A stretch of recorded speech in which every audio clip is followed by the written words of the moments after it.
Hey guys, Raven Knight here.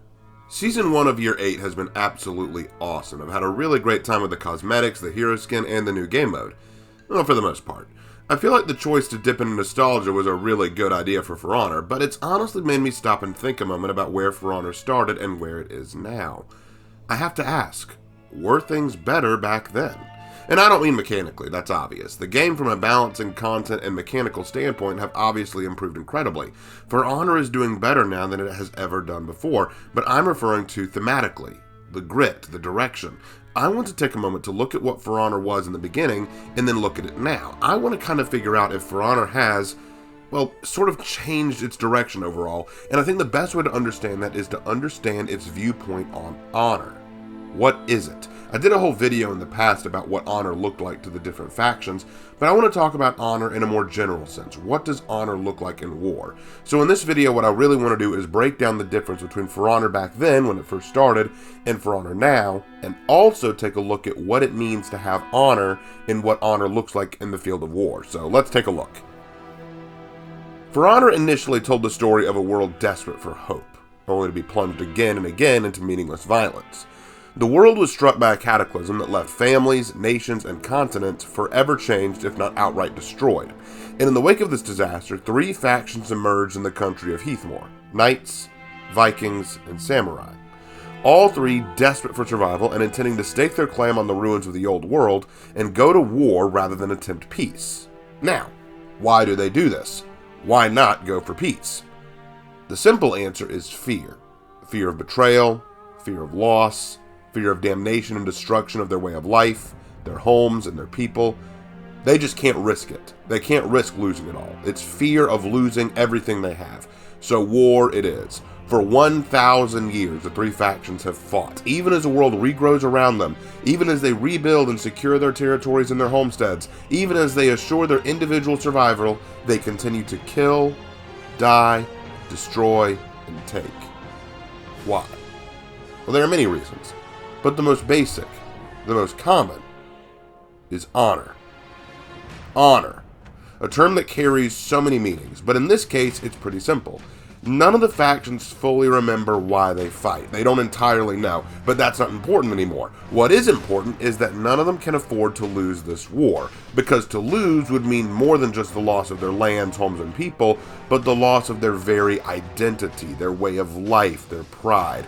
Now, I know that I talk about this anime a lot, but I do think it has a good example of this kind of mindset in the anime One Piece. Early on in the anime One Piece, Luffy and the crew come across a pair of giants named Dory and Bragi, who were both locked in a 100-year-long duel. They had both been joint captains of a giant pirate crew, but both had killed large sea monsters, and neither could agree on whose catch was larger, so with their pride on the line, they started a duel.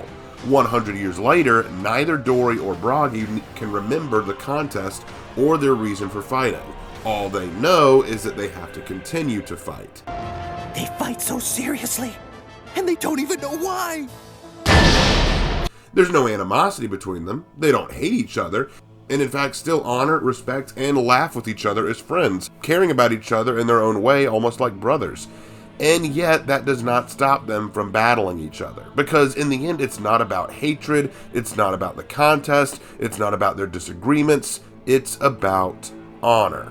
Because to back down an inch, to give up and say it's not worth it, is akin to surrendering their very title of warrior. What could have happened to make you this mad? Vivi, that's enough. That's not what this is about, okay? You're right. This is about honor. That is what the factions of For Honor have become. Three warring nations battling for no other reason than the knowledge that to do otherwise means they can no longer be called warriors. Now, yes, one could argue that it's a battle for territory or land. But to be frank, the three factions are able to sustain themselves well enough with what they have. The Samurai and Knights in particular are more than capable of sustaining themselves where they are, and the Vikings, though they do raid on occasion, also have stores of food to last them in the winter months, meaning they have a harvest of some variety. They're not incapable of living off of what they have. Again, at the heart of it all is not a necessity for survival, it's pride, honor, duty. It is this drive that brings about the endless war. Now, as time went on, peace began to very naturally develop. As people do, you get weary of warfare and violence. So, without any side officially giving up or surrendering, violence just naturally began to fade. The samurai kept to their own territory, and the knights became more lax and focused on legislation rather than war. And the Vikings, though still raiding on occasion, did so much less often and with far less aggression. It seemed that, in a few years, a peace would be had. And at last, with peace, would come hope for renewal, rebirth, growth. And then came Apollyon. Now, I've done numerous videos discussing Apollyon and her philosophies and ideologies. You can go watch those videos for more on her personally, but what needs to be known here is that she saw the directions of things to be unsavory.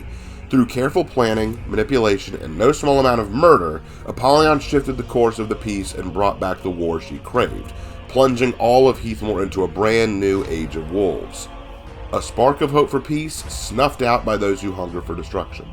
And ironically, this is the part I love, Apollyon seemed to believe that honor had nothing to do with why the warriors fought. She believed it to be a convenient excuse to mask the true reason, that war was simply what we needed to survive, evolve, and endure. War shapes us on a fundamental level, determining those who survive and thrive, and those who submit and serve, and those who die at the feet of the strong. Don't speak to me of your virtues.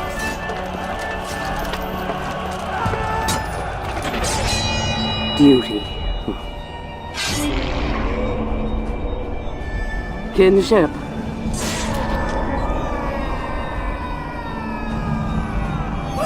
Honor.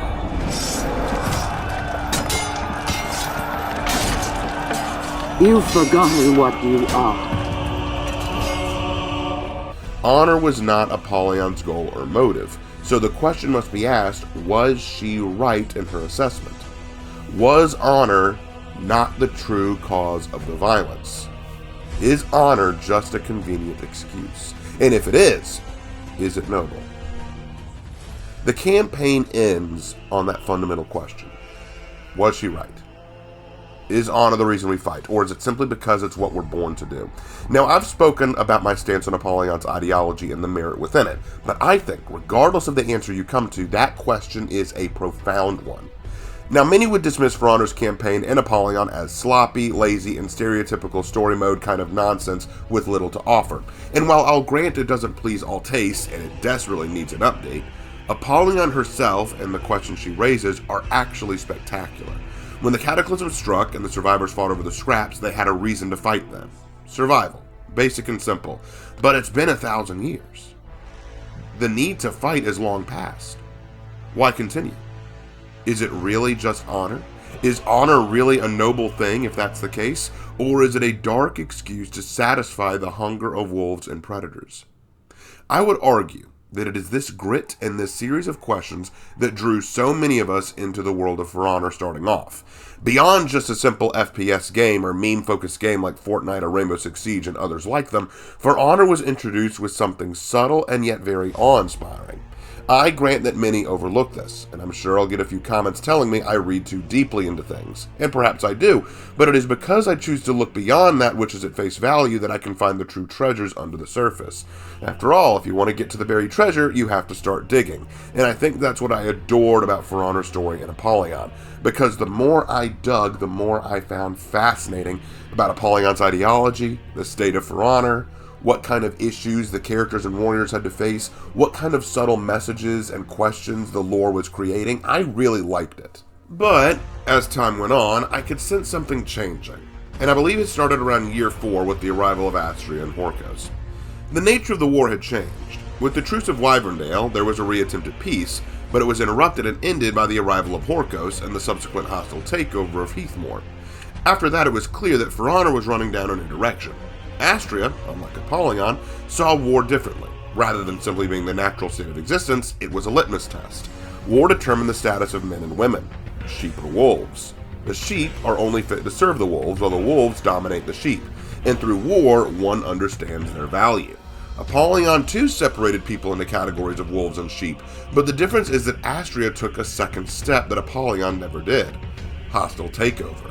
Astrea intended domination of Heathmore, and to stop them, Griffin and the Chimera Alliance have emerged to fight her, changing the scope, understanding, and context of this war.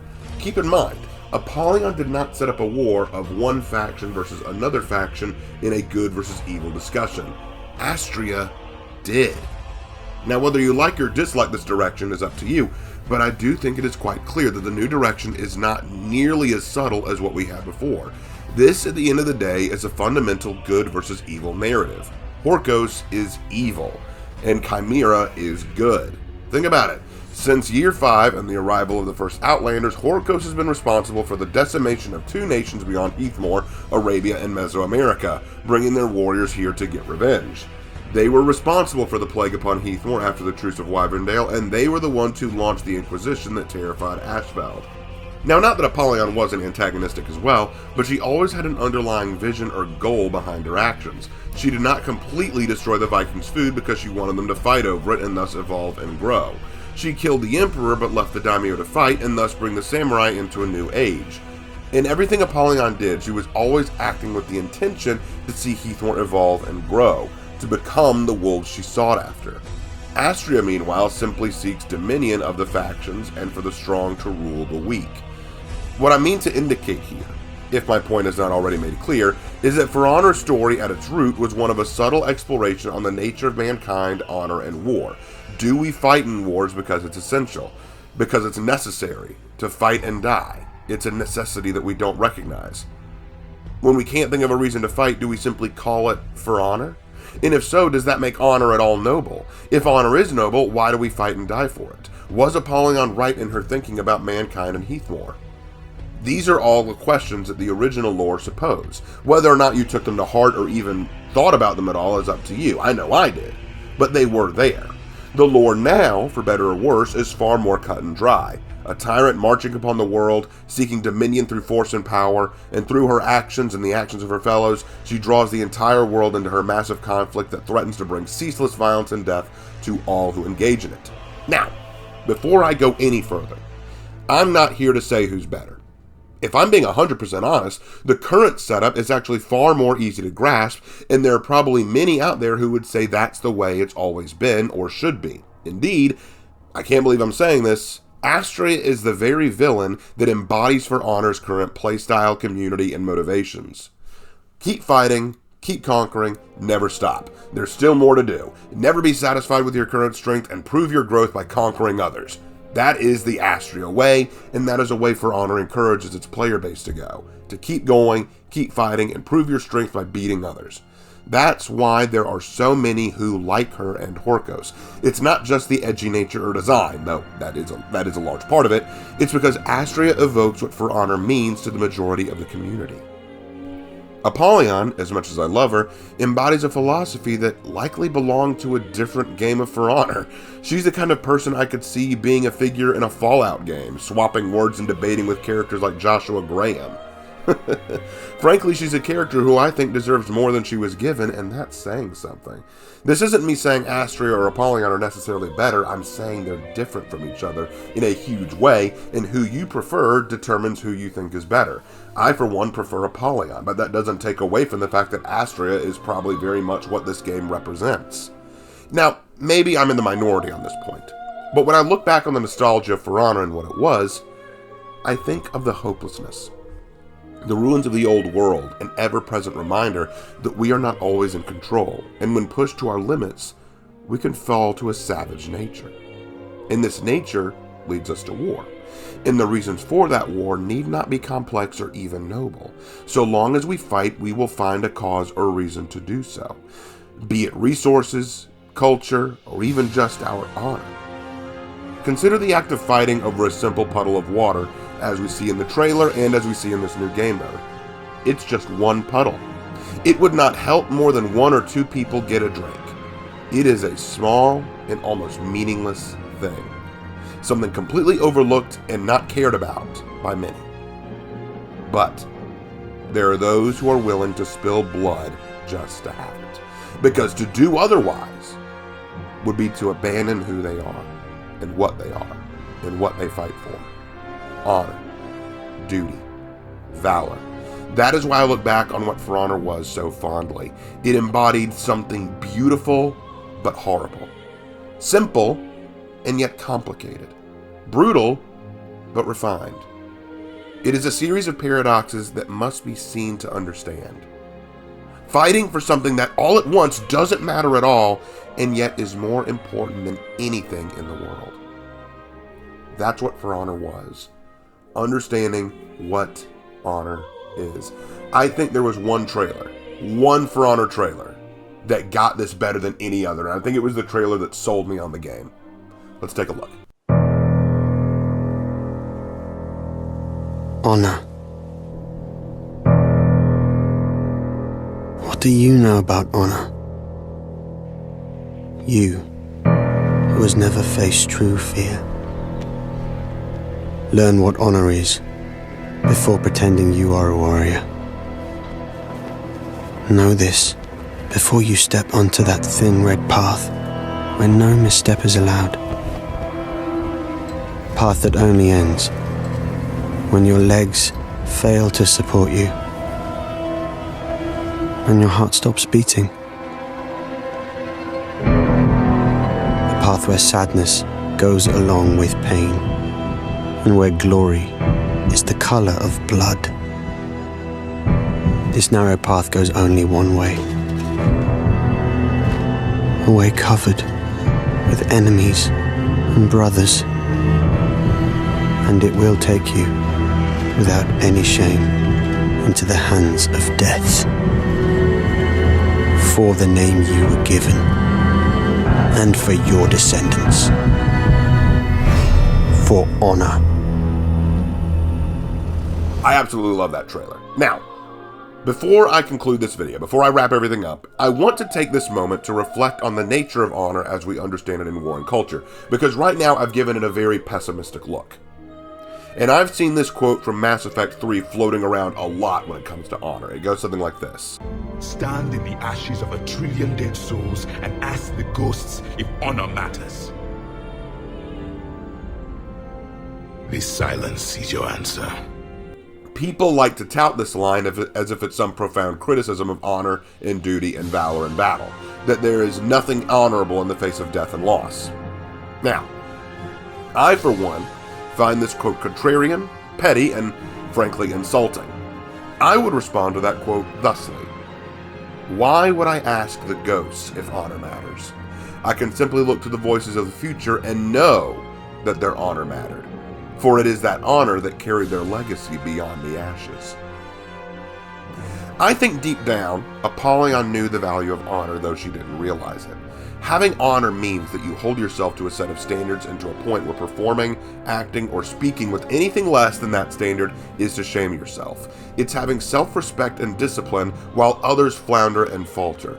It's knowing that there is something more important than your own life that you embody either alive or dead. And even when dead, those who come after you will remember you for it. Why else do you think we talk so frequently about the knights, the Vikings, and the samurai? Though gone now, though dead and gone, their legacies and their honor have carried them far into the future and now into a video game that I simply can't get enough of even now. So when discussing where For Honor is now versus where it used to be, I won't lie, I think that it was in a better place thematically before. But that doesn't mean that what it was before hasn't died out. Because it was what it was that made me fall in love with For Honor. And it's what keeps me coming back for more and more. I am really enjoying this season. I hope you guys are too. Thank you guys so much. I will see you in my next video. Take care.